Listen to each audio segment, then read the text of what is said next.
Good afternoon, everyone. Welcome to Lebanon County. Thank my host, Frank Ryan, one of the smartest financial minds in Harrisburg. We're really lucky to have him in Harrisburg. Thanks for joining us today. I'm happy to be here with, again, Frank Ryan. The package of bills we're about to discuss stands to transform Pennsylvania's many agencies to more streamlined, better performing government, which truly works for the people. First, I have to applaud Governor Tom Wolf for having the foresight to spur on this initiative when he proposed consolidating the state's Department of Health and the Department of Human Services into one unified department. These bills build on and expand the governor's proposal to further restructure state government and to save taxpayers 20% in impacted agencies' administrative costs. This would be achieved through well-thought-out mergers within state government, which will decrease overlap, improve workflow, and make sure government truly works for the people. This package is a collaborative effort among myself, Representative Ryan, Representative Matt Dowling of Somerset County, Representative Paul Schemmel of Franklin County, Representative Jonathan Fritz from the northeastern part of the state, and Representative Justin Walsh from Washington County. These representatives come from all parts of the state, and their work will impact all Pennsylvanians. Included in this package of legislation, in addition to Representative Ryan's House Bill 53, is my legislation, House Bill 52, which would merge the Budget Office, the Department of General Services, the Office of Administration, and the Governor's Office of Planning Policy into one agency. This agency, the Office of Management and Budget, OMB, would oversee and supervise all aspects of the Commonwealth's governance, including budget preparation, oversee state expenditures, along with handling all procurement, HR, and IT. This model is used by the federal government in 29 states to improve the coordination and management of government. In case you're curious of what our government looks like, that chart right there shows the flow chart of Pennsylvania government, starting from the Pennsylvania electorate all the way down to finite little commissions. It is a big behemoth. We're targeting a few agencies. Obviously, Office of Management and Budget is there to the right. Office of Business, Tourism, Workforce Development is here in order to streamline and better function state government. In order to fulfill its important role and duties of the merged agencies, the new agency is looking to be comprised of several important bureaus, which will be overseen by the Director of the Office of Management and Budget, who is required to perform the duties previously given to the Secretary of Budget, Secretary of General Services, and Secretary of Administration. The important aspect of that is, if you look there, policy and planning and budget, policy drives budget. So if you don't have a handle on your policies, you'll never have a handle on your budget. This merger will ever ingrain those two to be unified to make sure that the policies we discuss, we know the impact of the budget of Pennsylvania moving forward. An example of this overlap can be seen through many assistance programs, which all should provide help to folks in various programs. Yet some programs are administered by the Department of Human Services, while others by the Department of Health.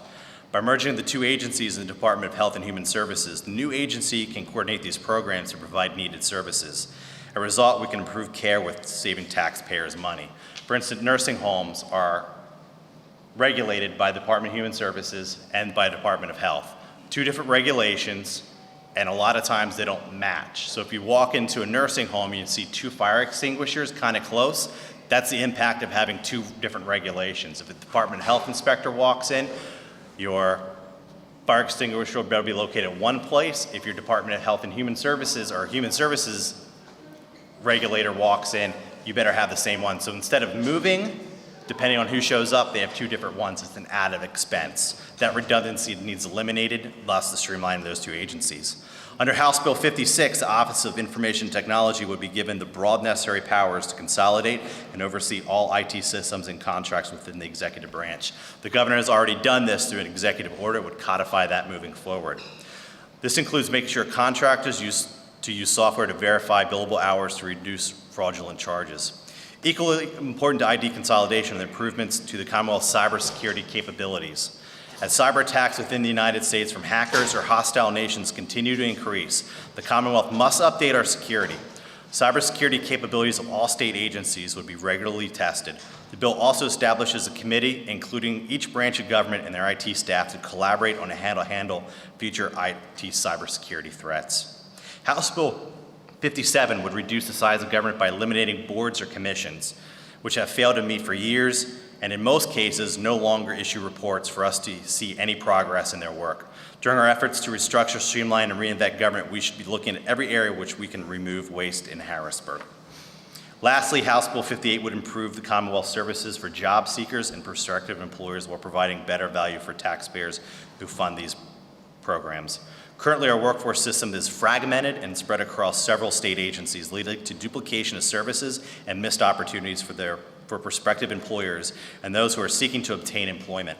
Under this proposal, introduced programs comprising our workforce system under the Department of Labor and Industry, Department of Community and Economic Development, and the Department of Human Services will be consolidated under the discretion of one state agency. The need for qualified and available workforce is one of the most common issues raised by employers who are seeking to expand or remain in Pennsylvania. This proposal will give the Commonwealth the tools to help connect the employers who have job openings with qualified candidates. Thank you so much. Turn over to my good friend Frank Ryan to discuss the Department of Business, Tourism, Workforce Development, and the impact this has on Pennsylvanians. Frank. Outstanding. Seth, thank you so much. Thank you for letting me be here today and for taking time. And I'm going to talk first about the new department that we're going to talk about creating, the Department of Business, Tourism, and Workforce Development. What it does for the Commonwealth is it puts a one-stop shopping so that we can somewhat put an end to this idea of not being properly focused. What I like about what Seth indicated is it helps create a strategy, a policy, and what I would indicate, it creates a process. And so if you take a look at it, we've got the Bureau of Trust Fund Management. That would include workers' compensation, SWIFT, other types of trust fund issues. Bureau of Safety and Labor and Management Relations is in there as well. Office of Vocational Rehabilitation. My dear friend Karen Grove from the Chamber and I have talked about that issue for a long time. How do we help develop the workforce of the future? You know, we've done a great deal in the legislature already about providing a clean slate, and it's all part of an overall theme and a process that we're doing throughout the Commonwealth to help improve the labor force participation so everybody in our Commonwealth can benefit from the great economy that we have and the great workforce that we have, as well as entice other businesses to the community. And this will be a really important issue. You know, the Independent Fiscal Office indicates in their annual 5-year projection that the outmigration of younger workers from Commonwealth of Pennsylvania is pretty severe. And I believe it's creating and has created a critical success factor for us. This consolidation issue that Representative Grove has come up with, and he is an unbelievably talented strategist. I'm proud to say he's my mentor, and as you can see, he's significantly younger than I am. So it's one of these great things where you've got a younger person as a mentor, but he's done a great job of consolidating this. And we've been able to use the skill set of all those that have put together the thought process behind this to come together with what I think is a smart move. The Bureau of Workforce Development and Business Finance is important, so that if someone wants to come here, they can go to one particular spot. They can go to one particular department. The Bureau of Marketing and Tourism, you know, we have a great opportunity in this Commonwealth. I'm a transplant. I wasn't born and raised here. But I moved to Pennsylvania at a choice because it's a great place to live. We have a great work ethic. We've got a great community spirit. And it's something I think has been inbred from the time of the founding of the Commonwealth of Pennsylvania and in Lebanon. The Bureau of Licensing, I would tell you that we probably get 10 to 15 phone calls a week in the district office concerned about the inability for citizens to be able to start work in their chosen occupation because of the inability to cut through the red tape. This will do that. And then the Office of Business Consultants to provide that type of capability that we've got a particular one-stop shop. And I'm very pleased to see in Lebanon County, I think we're doing through the Chamber of Commerce that particular effort, and our county commissioners are leading the way in that regard as well to make Lebanon County the place to be. If I could just finalize this one thing that I can speak with I think some degree of authority. I've spent my entire life keeping in organizations out of bankruptcy. When I ran for office, I ran later in life, obviously, under a financial rescue plan. You're looking at what I believe to be one of the most cohesive, coherent, and well thought out restructuring plans that a Commonwealth can do. We have a House Bill 985 that's gone through. It's in the Senate. House Bill 1053 that has all been dovetailed based upon what Representative Grove has pulled together today. These are all part of a circular flow of income that we then recognize. It's not one problem that it needs to be fixed, but it's a cohesive strategy and policy that will be consolidated under a one single governmental agency with specific focuses in other areas. In my case, it's business, tourism, and workforce development that will help us stabilize our spending so that that money that we free up can be used to take care of some of those other issues that need to be done so that we are better custodian of the significant taxpayer dollars that we have been entrusted to and we need to handle more effectively. Trust me when I tell you this, we have significant financial concerns that have to be addressed. What you're seeing with this program today, going from that to a much more cohesive program where it's properly focused to benefit the citizens of the Commonwealth and the taxpayers, is finally being accomplished. And we'd love and entertain any questions that you might have. Questions? Could you just lay out for us the 8 state agencies that will be consolidated into one for state Yeah. agencies? Office of the Budget, the Department of State, Department of Health and Human Services, Labor and Industry, and Department of Community and Economic Development. And then will be consolidated into which four? Office of Management and Budget will house Office of the Budget Office as well as Department of General Services. Business, Tourism, and Workforce will be mainly Department of Labor with portions of Department of Community Economic Development as well as Department of State built into it. Health and Human Services will be Health and Human Services, and then the last one, the Local Government Commission, will be the remnants of Department of Economic, DCD, and Department of State. Yes. Two questions. One, rough estimate, 'cause I know you probably can't speak to specific figures, but how much money do you guys predict that this move would save?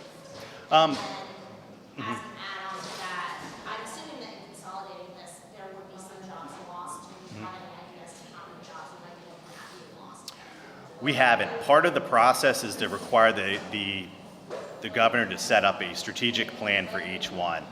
When the governor initially did his plan of consolidation or unification, as a member of the Appropriations Committee, I asked former Secretary of Department of Human Services, do you have a strategic plan? Like, how do we know that A, you're going to save money, B, you're going to streamline the process? How do we know you're just not going to grow government larger instead of doing what you're telling us you're doing? His response is, we don't really believe in strategic plans, and I'll throw something together and send it to you. Well, I have a problem with throwing stuff together when you're restructuring, particularly in human services, programs that help our most vulnerable. There has to be a strategic method to do that. So part of our approach was formalize it, require a strategic plan moving forward. This is how we're going to do it, and then require them to find cost savings targeted at 20% of administrative costs. Now, that's tough to dive into because it's just not the GGOs. You could take 20% of the GGOs, I think it's a little less than $100 million, but really you have to get back down to the programmatic level and see how much money you're going to get with those programmatic changes. For instance, between Health and Human Services, if you merge the oversight for nursing homes between them, you only need half the people running those programs. How much does that cost? We don't have those finite details. So it's going to be some savings, but the point of this is a strategic method to get to the end goal. Not, we're going to make it up, we're going to throw something together. We agree with the governor, it should be done, but we want a more orchestrated process. So what you're saying is that for these bills, you're hoping to kind of work with the governor to figure out an exact plan for doing that? Absolutely, and it gives him a lot of flexibility. They have to devise a strategic plan and execute it. We have requirements in there to make sure that the most vulnerable are protected. We want to make sure that there are, in fact, cost savings that we can drive back. I've been doing this for a decade. The thing I get frustrated with most is, trust us, we'll find you the cost savings. A year later, hey, where's those cost savings? Oh, sorry, we didn't get to it. So trust but verify. If we're going to go after cost savings, we want a targeted amount, and we want the governor's office, the executive branch, to execute on that. And if I could just dovetail on that comment, because Seth is absolutely correct, but In my decades of doing lean government operations and lean operations and trying to streamline cost of entities, you should never go into it with the perspective of what's the headcount reduction.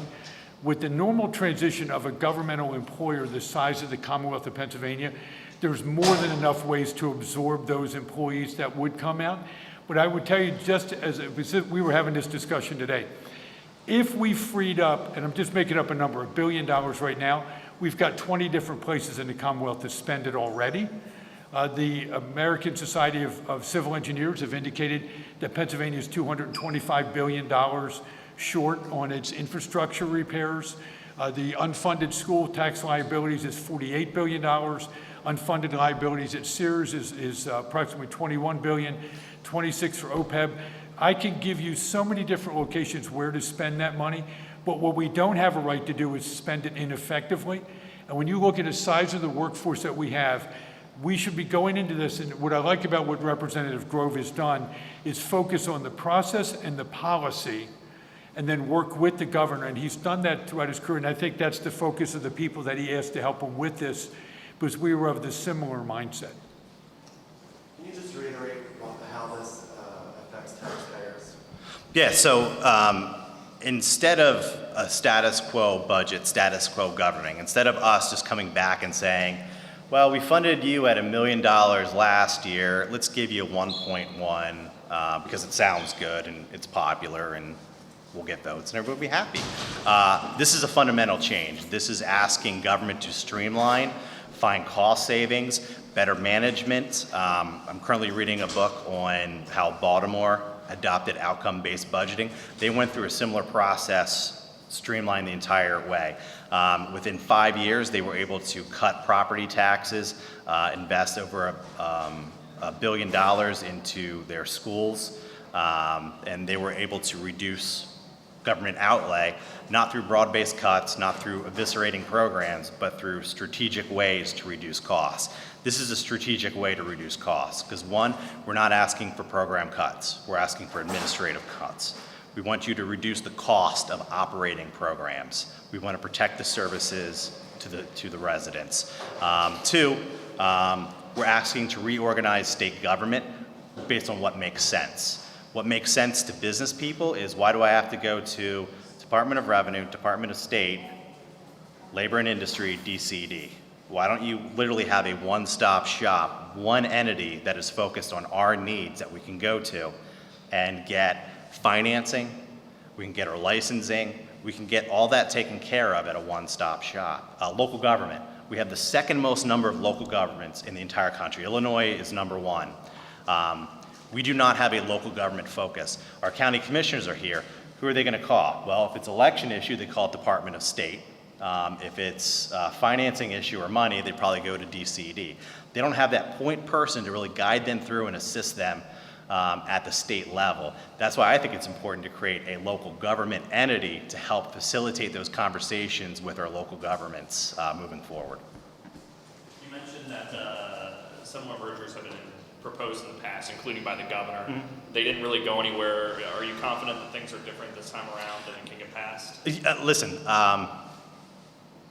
money's up, right? Like, we're not really in a financial hole. We put record amount of money in a rainy day fund. That lasts so long. When you start restructuring now in the good times, it's probably more important in the bad times, but if you restructure in the good times, you'll be more efficient coming out of it. You'll have less deficit issues, and you'll have a more streamlined government enterprise to really reduce costs moving forward. So I think right now it's imperative that we start having these conversations for the next budget cycle to do these kind of proposals to really benefit Pennsylvania moving forward. And I will just dovetail on that. If you don't do this now, if we as a Commonwealth don't engage in a restructuring effort, the next recession, the lack of dollars will start directing things and changes and cutbacks independent of where the need is. I've done corporate restructurings my entire life, helped keep companies out of bankruptcy. It is imperative that you do this now. The trip effect will be a next recession. And if you saw what happened in 08 and 09, that started cutting back services almost no matter where you went. And they weren't necessarily done logically, they were done based upon who had the political pull and the political power. This is a process, a policy, and a strategy, and if you do this in good economic times, you won't feel the pain. The problem that I can tell you from my years of doing this in corporate restructuring, people usually don't want to do this type of thing until there is a painful period, at which point in time knee-jerk reactions get made. This is the type of government you should be demanding from all of us, to have the one-stop shopping. I'll give you a perfect example based upon the last question. I get calls from nurses and nurse practitioners all the time about licensing issues, and many of them have said they can't start working till their license has been approved, and I'm starting to get calls from employers. Both Seth Grove and I have a congressional representative office in our district offices, so when people can come in, they don't have to hear these words, that's a federal issue, not a state issue. We're trying to do that throughout the Commonwealth of Pennsylvania. This is a citizen issue. You shouldn't care whose responsibility it is. We can get you to the right person at the right time for the right cost to the citizens. So you have House Bills 52 through 58. They're all in various stages in the legislature right now. Do you have a timeline of when you want to implement this? You know, we're starting now after the budget's done. Hopefully, we would like to get them out of the House either this fall or this coming spring and start having those conversations about restructuring of how we do things in government. So say that it does get passed, we'll say in the spring. Once the governor signs off, how soon will we start seeing these government services get consolidated? If we get buy-in from the administration, the Senate, this could become a reality in this upcoming budget, where we can restructure at least how we allocate funds based on this model. Based with the strategic plan, it's going to take them about a year of work to really get it restructured and organized internally. But if we can start the process now, start the restructure conversations, get buy-in that I think, and I think most people would agree, this is a good way to deliver services to the Commonwealth, better than the status quo, big agencies, not focused on kind of those niche areas I think Pennsylvanians care about, you know, business development, workforce development, governance, local governments, health and human services. I think it makes sense to move forward with it. Anything else? Well, thank you all for coming. We appreciate the county commissioners for showing up, and the Lancaster or Lebanon County Chamber. Thank you so much. Thank you, Frank. Thank you, Seth. Thank you.